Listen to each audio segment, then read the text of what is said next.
ನಾವೇ ಮರ್ತೋಗ್ಬಿಟ್ಟಿರ್ತೀವಿ, ನಮಗೆ ಗೊತ್ತಿರಲ್ಲ ಹೆಂಗಪ್ಪ ಇದು ಓಪನ್ ಆಯ್ತು.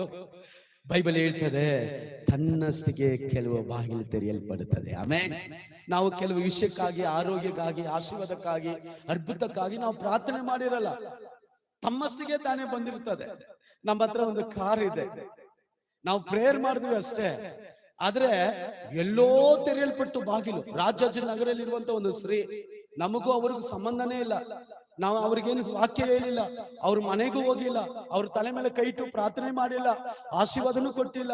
ಆ ಸಭೆಯಲ್ಲಿ ಯಾವ್ದೋ ನಮ್ಮ ಫ್ರೆಂಡ್ ಪಾಸ್ಟ್ ಅವ್ರು ಹೇಳ್ತಾ ಇದ್ರೆ, ಈ ತರ ಒಂದು ಹಳ್ಳಿಯಲ್ಲಿ ಸೇವೆ ಮಾಡ್ತಾ ಇದಾರೆ, ವೆಹಿಕಲ್ ಇಲ್ಲ, ಮಳೆಯಲ್ಲಿ ನೆಂದು ಹೋಗ್ತಾರೆ, ಮಕ್ಕಳಿದ್ದಾರೆ, ಹೋಗೋಕ್ಕೂ ಬರೋಕ್ಕೂ ತುಂಬಾ ಕಷ್ಟವಾಗಿದೆ. ಆ ಸಿಸ್ಟರ್ ಎದ್ದು ನಿಂತ್ಕೊಂಡು ಹೇಳ್ರಂತೆ, ನಾನು ಅವ್ರಿಗೆ ಸಪೋರ್ಟ್ ಮಾಡ್ತೀನಿ ಅಂತ. ಆ ಅಮ್ಮಗೂ ನಮಗ್ ಸಂಬಂಧನೇ ಇಲ್ಲ. 2 ಲಕ್ಷ ಕಾರಿಗೆ ಕೊಟ್ರು ಅವರು. 2 lakh, 1 ರೂಪಾಯಿ ಯಾರು ಕೊಡಲ್ಲ ಕಣ್ರಿ. ನೋಡಿ, ಕರ್ತನ